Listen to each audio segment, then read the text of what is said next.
Aku tidak pernah berniat tinggal lama di kosan itu. Waktu pertama kali masuk, niatku cuma satu. Sementara, kosan ini terletak di gang sempit, tidak jauh dari jalan utama. Bangunannya lama, 2 lantai, cat temboknya sudah menguning, dan pagar besinya berdecit setiap kali dibuka. Tapi harganya murah, terlalu murah untuk ukuran kota besar. Yang membuatku tertarik bukan cuma harga. Pemilik kos bilang, kalau kamu konten kreator, sinyalnya kuat, banyak yang live di sini. Aku tidak langsung paham maksudnya. Sampai malam pertama, jam menunjukkan pukul 00.47 ketika aku pertama kali mendengar suara itu.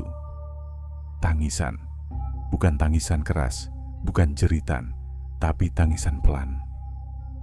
Panjang, seperti orang menahan sakit terlalu lama. Aku duduk di kasur, diam menahan napas. Kupikir hanya perasaan. Sampai keesokan paginya, aku membuka TikTok dan melihat video kosan kami. Viral.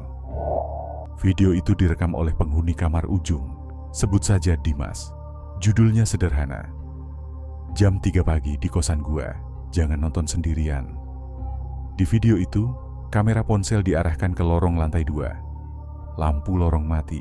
Hanya cahaya dari kamar Dimas. Awalnya, tidak ada apa-apa. Sampai detik ke-17, di ujung lorong, ada sesuatu berdiri.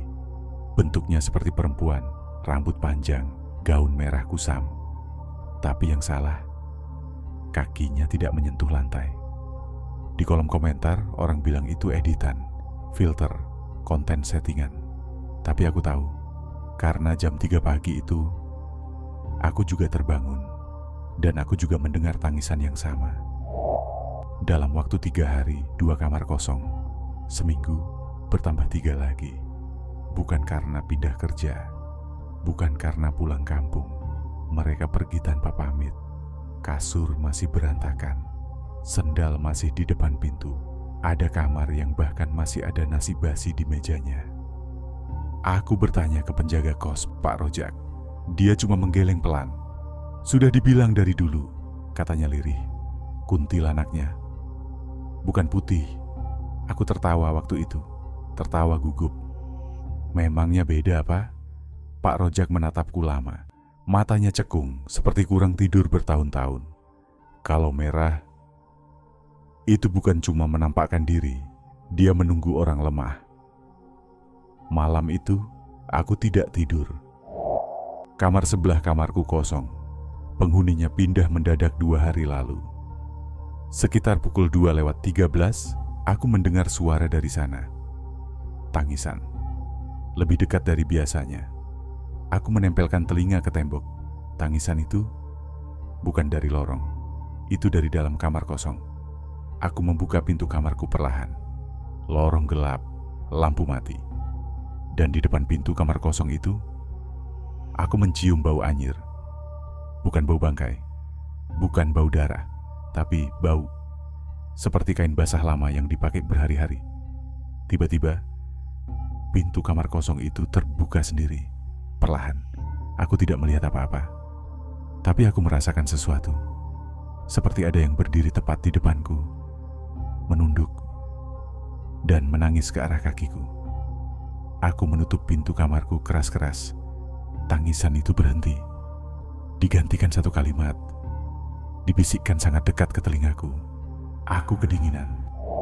Pagi harinya Dimas datang ke kamarku. Wajahnya pucat, matanya merah. Rak, video gua dihapus. Aku bingung. Dihapus TikTok? Dia menggeleng. Bukan, HP gua mati jam 3 pagi. Pas nyala lagi, videonya hilang. Tapi dia menelan ludah. Di galeri ada satu foto baru. Dia memperlihatkannya padaku.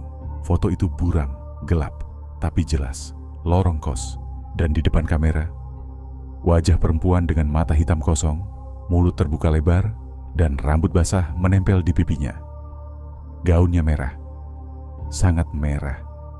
Di metadata foto, jam pengambilan tertulis pukul 2:13, jam yang sama dengan suara di kamar kosong semalam. Malam berikutnya kosan tinggal setengah. Sunyi, seperti bangunan mati. Sekitar pukul 1.58 listrik padam.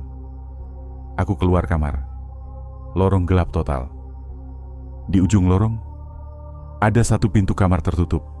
Itu kamar Dimas. Aku memanggil namanya. Tidak ada jawaban. Aku mendekat, menyentuh gagang pintu. Dingin. Dari dalam kamar, terdengar suara tangisan yang bukan satu. Seperti ada dua suara, tapi bernapas bersamaan. Aku mengetuk. Tidak ada jawaban. Tapi dari balik pintu, ada suara perempuan berbisik pelan. Jangan dibuka, dia ada di belakangmu. Aku membeku. Karena di saat itu, aku mencium bau anyir yang sama dan merasakan napas dingin tepat di tengkukku. Dan malam itu, aku sadar kuntilanak merah itu bukan hanya menghuni kosan ini, dia memilih. Dan aku sudah masuk daftarnya. Sejak malam suara tangisan itu terekam.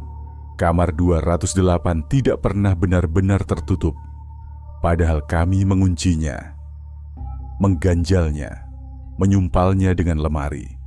Setiap subuh pintu itu terbuka sendiri. Aku berdiri di lorong, menatap celah gelap di balik pintu. Bau besi karat bercampur amis menyusup pelan. Bukan bau kamar kosong, ini bau bekas sesuatu yang pernah lama terbaring. Aku melangkah satu langkah. Lantai berderit. Di dalam, dinding penuh goresan seperti bekas kuku. Di sudut plafon, noda merah mengalir turun. Bukan menetes, tapi merambat, seolah hidup. Dan saat aku menoleh ke cermin kecil di dekat wastafel, bayanganku tidak berkedip. Malam berikutnya, ada yang mengetuk pintu kos. Seorang perempuan berkerudung merah kusam, menunduk. Suaranya halus. Masih ada kamar? Buku tamu tidak mencatat namanya. CCTV depan mati tepat saat ia masuk. Ia memilih kamar 208. Sejak itu lorong selalu basah. Jam dinding sering berhenti pukul 2:13 dan setiap lewat depan kamarnya, aku mendengar suara kain diseret. Seperti gaun panjang menyapu lantai. Aku ingin bertanya namanya. Tapi setiap kali aku menatap wajahnya, kepalanya terlalu lama menunduk, seolah lehernya tak ingin dilihat. Video kedua diunggah tanpa izin, sudutnya dari kamera HP penghuni lantai 2. Di rekaman itu, perempuan berkerudung merah berdiri di ujung lorong. Ia mengangkat kepala, wajahnya pucat kebiruan, mata hitam tanpa putih, senyumnya terlalu lebar, dan di belakangnya, di langit-langit, ada bayangan lain, menempel terbalik, rambutnya menjuntai menyentuh lantai. Komentar meledak, like bertambah. Tapi malam itu sinyal di kos mati total. Dalam gelap aku mendengar bisikan di dekat telingaku. Sudah dilihat banyak orang, sekarang giliranku dilihat. Ibu kos akhirnya bicara. Tangannya gemetar saat menyalakan rokok. Dulu, bertahun lalu, seorang mahasiswi ditemukan gantung diri di kamar 208. Gaun merah. Hamil, video terakhirnya, rekaman pendek sempat viral sebentar, lalu menghilang. Sejak itu, kata ibu kos, kalau ada yang bikin rekaman, dia balik. Aku menelan ludah. Balik kemana, Bu?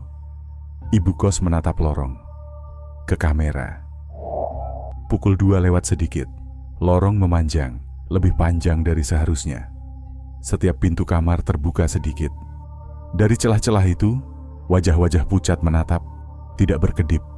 Di ujung lorong, perempuan berkerudung merah berdiri. Ia membuka kerudungnya.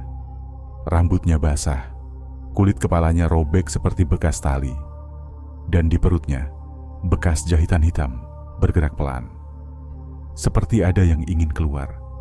Aku mundur. Lorong menyempit. Ia melangkah maju tanpa suara. Kalau sudah viral, katanya, kami tidak boleh sendiri. Seorang orang pintar datang, garam, dupa, doa. Saat doa dibaca, Kamera HP di saku celanaku menyala sendiri. Layar menampilkan wajahku. Lalu wajah lain menumpuk di atasnya transparan. Perempuan merah tertawa.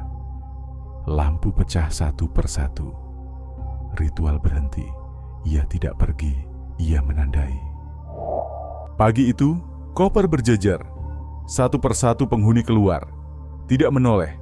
Kamar 208 kosong lagi. Tapi di pintunya tergantung gaun merah. Baru, bersih, menunggu dipakai. Aku yang terakhir. Saat melangkah keluar, ponselku bergetar. Notifikasi. Video Anda ditandai karena konten sensitif. Di preview kecilnya, aku melihat lorong kos. Dan di belakangku, ada tangan putih panjang menyentuh bahuku dari layar. Minggu ketiga setelah video TikTok itu viral, kosan kami berubah jadi bangunan yang seperti tidak mau dihuni lagi. Setiap malam selalu ada orang yang datang, penasaran, konten kreator, bahkan dukun dadakan. Tapi anehnya, tidak satu pun bertahan lebih dari 1 malam. Aku masih tinggal di sana.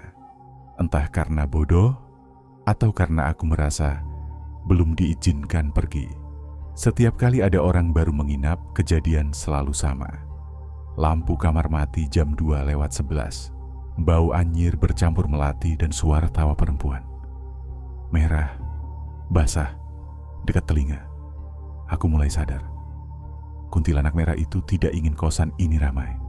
Ia hanya ingin kami, yang lama, yang tahu sejarahnya, tetap tinggal. Ada satu kamar di ujung lorong, kamar 07.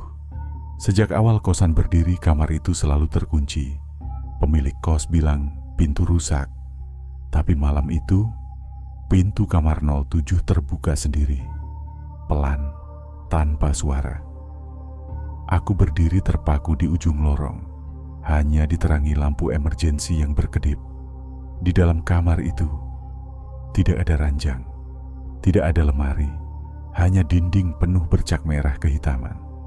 Dan di tengah ruangan, ada bekas tapak kaki kecil mengarah ke dinding, lalu naik ke atas, seakan seseorang berjalan, menembus tembok. Aku ingin lari. Tapi dari dalam kamar terdengar bisikan, "Ini kamar kelahiranku." Malam itu tinggal aku, Rina, dan satu penghuni baru bernama Dimas. Jam 1:58 kami bertiga masih terjaga. Tiba-tiba, Rina menatap kosong ke arah pintu. Dia duduk di lemari, katanya datar. Aku tidak berani menoleh. Dimas tertawa gugup. "Stop bercanda." Saat itulah, lemari di kamar Rina terbuka keras, dan dari dalamnya jatuh segumpal rambut basah bercampur darah. Rina menjerit. Dimas lari keluar kamar. Aku menyusul dan melihat sesuatu yang membuat kakiku lemas. Di lorong, Dimas berdiri kaku. Di belakangnya, kuntilanak merah itu berdiri terbalik di langit-langit. Rambutnya menjuntai, menyentuh wajah Dimas. Ia berbisik, "Yang datang terakhir, yang tinggal paling lama." Dimas pingsan, dan besok paginya ia pergi tanpa bicara sepatah kata pun. Pemilik kos akhirnya memanggil orang pintar. Malam Jumat Kliwon, kosan dikosongkan, kecuali aku. "Dia terikat sama kamu," kata orang itu. "Kalau kamu pergi, dia ikut." Ritual dimulai, dupa menyala, doa dibaca. Tiba-tiba, angin dingin berputar di lorong. Lampu pecah satu persatu, dan kuntilanak merah itu muncul sangat dekat. Wajahnya kini jelas, kulitnya robek, matanya merah penuh amarah. Ia menjerit, "Aku tidak pernah diusir." Semua lilin padam. Orang pintar itu jatuh pingsan, dan hanya satu kalimat yang tersisa menggema di kosan. "Yang tahu ceritaku tidak boleh pergi." Sekarang, kosan itu kosong, disegel, ditutup permanen. Tapi video TikTok itu masih beredar, dan yang paling aneh, setiap akun yang mengunggah ulang video tersebut selalu menulis komentar yang sama. "Aku mencium bau melati. Aku pindah kota, pindah kerja, pindah hidup. Tapi kadang, jam 2:11, ponselku menyala sendiri dan muncul notifikasi TikTok. Video Anda sedang ditonton. Padahal, aku tidak pernah mengunggah apapun lagi. Jika suatu hari kamu melihat video kosan tua dengan perempuan berbaju merah berdiri di ujung lorong, jangan tonton sampai habis, karena kuntilanak merah itu tidak suka ditinggal dan ia selalu mencari penghuni baru. Terima kasih sudah mendengarkan cerita ini sampai akhir. Ingat, setiap tempat menyimpan kisahnya masing-masing. Jangan lupa like, subscribe, dan nyalakan loncengnya karena masih banyak cerita yang menunggu untuk dibuka. Sampai jumpa, kalau kamu berani.